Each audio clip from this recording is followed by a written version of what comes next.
Avec la Maison des Nations Unies située au centre du projet, Envol City se veut le quartier chic de Diamniadio. Réservez votre appartement sur envolcity.com. Avec la Maison des Nations Unies située au centre du projet, Envol City se veut le quartier chic de Diamniadio. Situé à 30 km de Dakar, Envol City est une vision de l'Afrique du futur basée sur l'élégance et l'innovation. Envol City offre une expérience et un environnement unique. Des résidences de haut standing, une école internationale, la Tour Kigali qui regroupe des appart-hôtels, un centre commercial et un centre de sport et espaces ludiques. Réservez votre appartement sur envolcity.com. Envol City, le quartier chic de Diamniadio.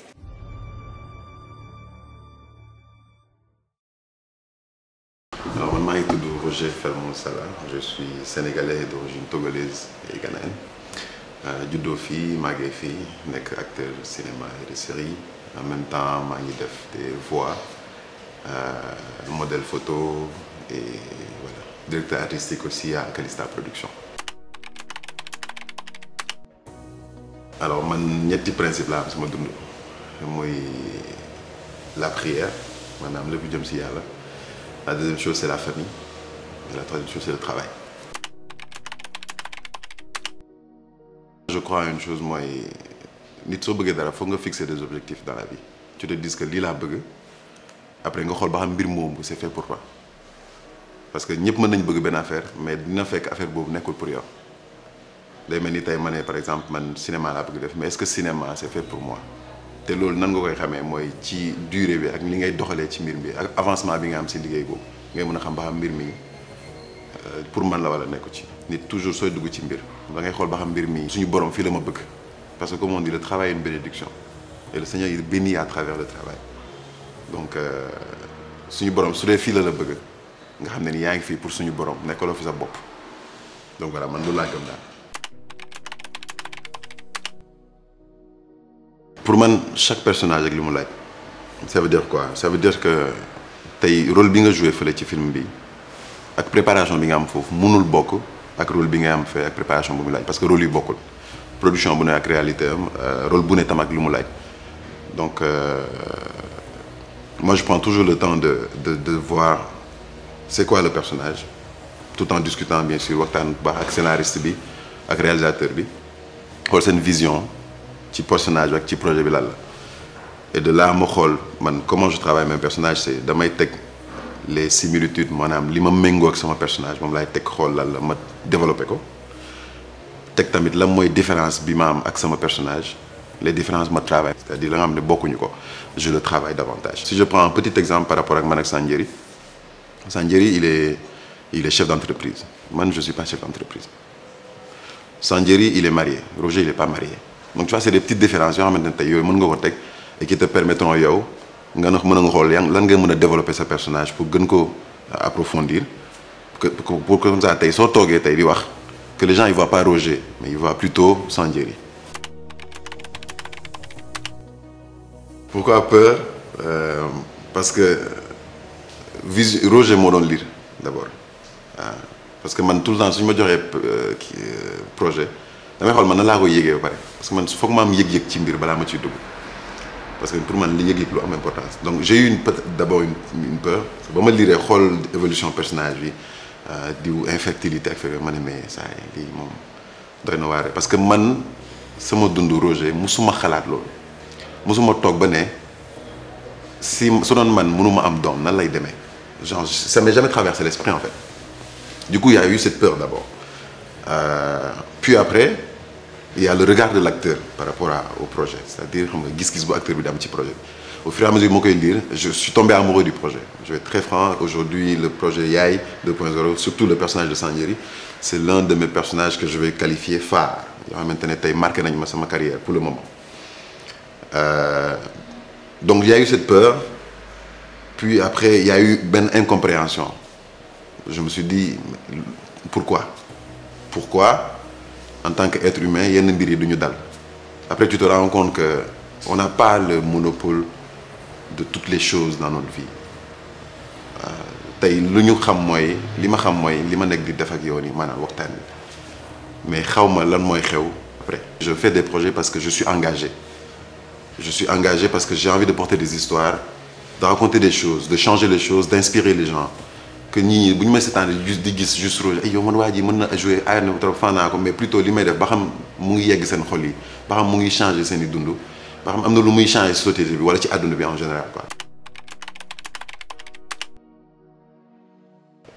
benn bés maa ngi woon jëppal sama gars yi fi may faral di fréquenter mu am benn femme bu ma romb femme bi ne ma femme bi daal dafa taxaw xool ma ne ma mu ngi ànd ak benn commune am quoi mu ne yow waa ji mënul am doom a ngi nii xool ko ça m'a fait tiquer ça m'a fait rire en fait après je me suis dit ah ok donc ça veut dire que nit ñaa ngi commencé comprendre li ma nekk di def et pour moi c'était très important et c'est quelque chose qui m'a beaucoup marqué.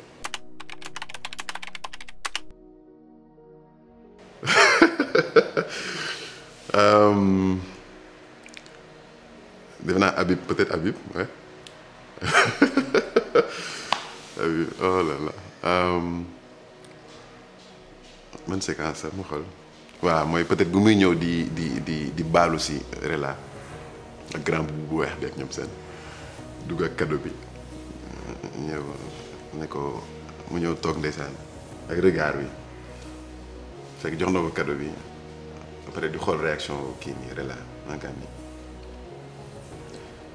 Rella jël xool affaire bi teg mu ne ko Ré tant que rëccu ak jégalu moo ma fi indi.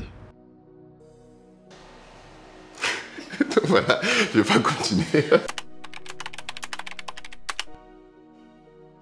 Habib moo tax j'aime bien prendre son exemple parce que gis naa évolution bu rëy ci moom parce que je me rappelle man casting bu mu ñëwee casting man j'étais pas d'accord dama ne non kii moom musul baax ñu ne non xam nga baax na et cetera scénariste bi wax xam nga réal bi wax chef op bi wax gars yi ne non je pense que moom mooy ça fait personnage am moom il force rien te je pense que c'est bon de rappeler ça parce que ñi xam nga gars yi dañuy seetaan mais xamuñu. Habib tey li ma gën a neex ci progression c'est-à-dire moom ni mu mel loolu lañ soxla woon. man su ma juumul fàttewu ma sa benn vaccin yow kon Habib noo mënee jur doomu Mongol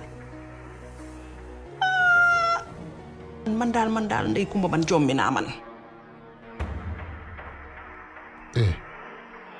loolu xalaatuma ko woon de.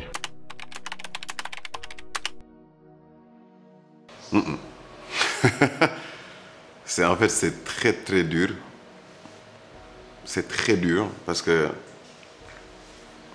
surtout ñi nga xamante ne mosuñu jouer ça c'est pire.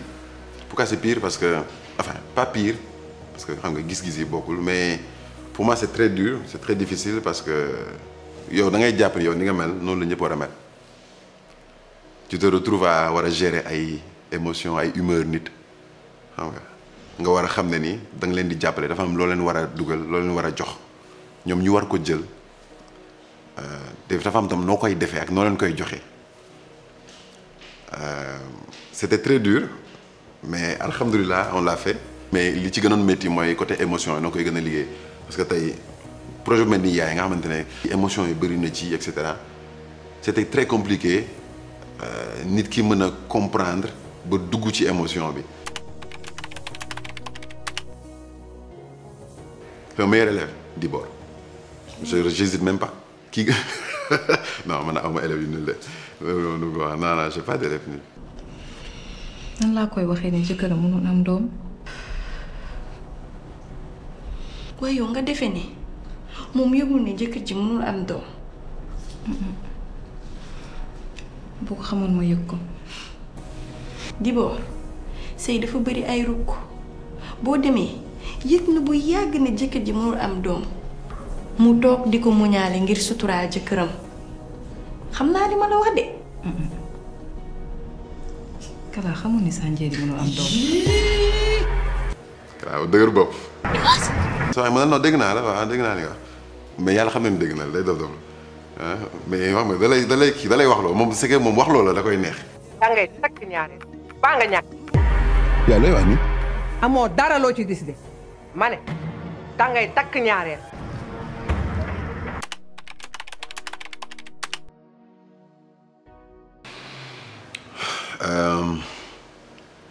Je dirais le respect de l'autre parce que nit soo ko respecté da nga koy nangul li mu doon nangul ko fi ñu ko teg parce que le respect de l'autre et ça c'est un peu c'est partout dans le monde ah ci lépp la yëngu nit soo ko joxee cër ak respect bi ko war parce que xam nga tey di nga ñëw dugg ci entreprise di liggéey wala ngay liggéey ak nit soo respecté wul moom fu ñu ko teg parce que moom fu ñu ko teg c'est-à-dire xëyuñu rek ne ko taxawal fii dafa am lu tax ñu teg ko foofu tey suñu jëlee tey benn je dis n'importe quoi day tey benn chef électro ne ko tey yaay gérer lumière xëyuñu parce que daf ñu neex ñu jël teg ko foofu. c'est parce que dañoo jàpp ni te xam nañ ni li muy liggéey mën na ko ñu ne ko yow yaay gérer lii chef opérateur bi acteur bi réalisateur ainsi de suite donc pour revenir un peu à sa question le respect de l'autre dafa am importance parce que nit soo ko respecté dafa am yenn kàddu wala yenn jëfaliñ yoo xamante ne doo ko def ak moom di nga ko jox cër bi bu mu yelloor donc voilà c'est le respect de l'autre. Sanjiri fan nopp kalaa ba dof moom du sa gis.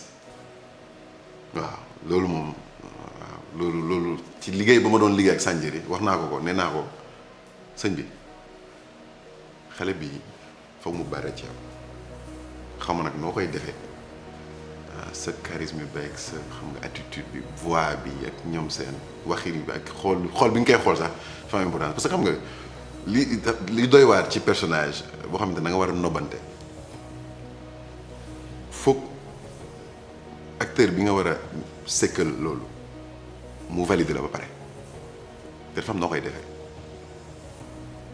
système la quoi dafa am noo koy defee pour mu valider foog mu valider léegi su la valider après c'est ça yow da nga koy téye sax danaan waaw xam nga kii quoi.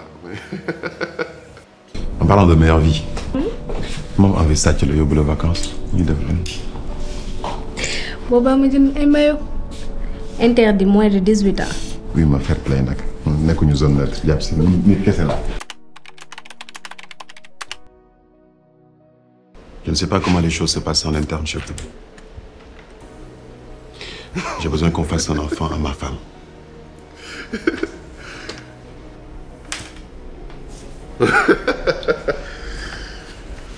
Vous avez besoin d'un suivi psychologique. J'ai parfaitement intégré le fait que je ne peux pas faire d'enfant. Dans ce cas, en quoi puis-je vous aider? À avoir un enfant. Mais c'est pas possible, monsieur Seck. Vous êtes stérile. Mënoo am doom. Nan laa la koy waxee.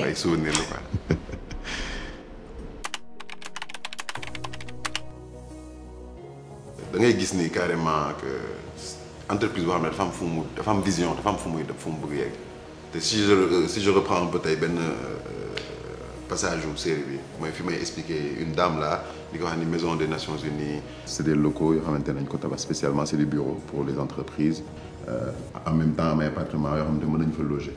donc investissement boobu je crois que ce sera très rentable. ce que les gens ils savent pas hein, c'est que mën nga investir jënd benn appartement et puis nga mettre ko à notre disposition ñun en tant qu'agence immobilière on s'occupe de prendre en charge tout ce qui est la maintenance entretien bi et tout ça. pour permettre tey ñoom ñu bañ a def trajet bi Dakar ak Diamniadio am foo xam ne tey benn local tey bu ñu mën a dal en même temps di liggéey bañ a def déplacement yi. donc tu te rends compte que maquette boo xam ne dañ ko teg la pas juste pour faire plaisir aux gens mais c'est bien pensé c'est bien réfléchi en fait. Donc voilà, aujourd'hui Sanjiri c'est un peu le modèle, on va dire masculin parfait entre guillemets, qui a aujourd'hui un modèle de travail, une vision dans le travail. Bon, maintenant c'est on va dire parfait entre guillemets. Donc Envol City, voilà, prend son envol, ou je veux dire a déjà pris son envol. Voilà, et Sanjiri est dans le vol d'Envol City. Je rends grâce à Dieu de m'avoir permis de faire ce projet. ci jàmm ci bismillah comme on dit jeexale ko ci alhamdulilah rabbil alamin parce que man lépp laay delloo suñu borom parce que dama ko ne dama bëgg def mbir yi pour la gloire de son nom et le salut du monde rien d'autre donc tey su ma permettre tey ma am rôle bu mel nii commencé ko si jàmm jeexale ko si jàmm jàppale ci ay nit tamit pour man sant yàlla bu rëy la et c'était un honneur et un privilège. C'est important de mentionner ça, de travailler avec Calista Production. Merci à toute l'équipe de Calista Production pour cette disponibilité, cette mbaax, cette gentillesse ak seen rigueur dans le travail.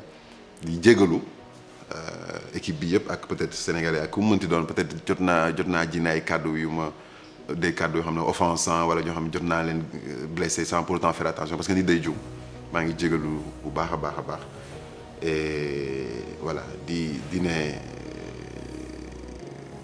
di ñaax ñëpp ci liggéey le respect de l'autre comme je l'ai dit tout à l'heure par rapport ak le travail en équipe nit moom ci lépp loo yëngu comme je l'ai dit au tout début na nga xam lu tax nga ciy yëngu nga def ci sa kéemtalaay kantan comme on dit xam nga ñafe ci bu baax a baax def mbir yi ngir yàlla te yàlla tax parce que ñun ñëpp suñu borom la ñuy liggéeyal kenn nekk fi di liggéeyal boppam dañu bëggante suñu biir c'est ce que je dis waaw l'amour c'est tout l'amour mbëggeel moo jiitu ci àdduna te mooy jeex et voilà Calista Production a pris son envol comme Envol City et nous sommes tous dans le vol de Calista Production et j'espère et je pense à tous ces gens qui nous regardent ñi nga xamante ne gëm nañ li ñuy def qu'ils viennent nous rejoindre dans le vol parce que voilà c'est à des destinations illimitées merci encore à tout le monde maa ngi sant ñëpp di gërëm ñëpp et voilà je vous aime tous bisous. Avec la Maison des Nations Unies située au centre du projet, Envol City se veut le quartier chic de Diamniadio. Situé à 30 km de Dakar, Envol City est une vision de l'Afrique du futur basée sur l'élégance et l'innovation. Envol City offre une expérience et un environnement unique. Des résidences de haut standing, une école internationale, la Tour Kigali qui regroupe des appart-hôtels, un centre commercial et un centre de sport et espaces ludiques. Réservez votre appartement sur envolcity.com. Envol City, le quartier chic de Diamniadio. Avec la Maison des Nations Unies située au centre du projet, Envol City se veut le quartier chic de Diamniadio. Réservez votre appartement sur envolcity.com.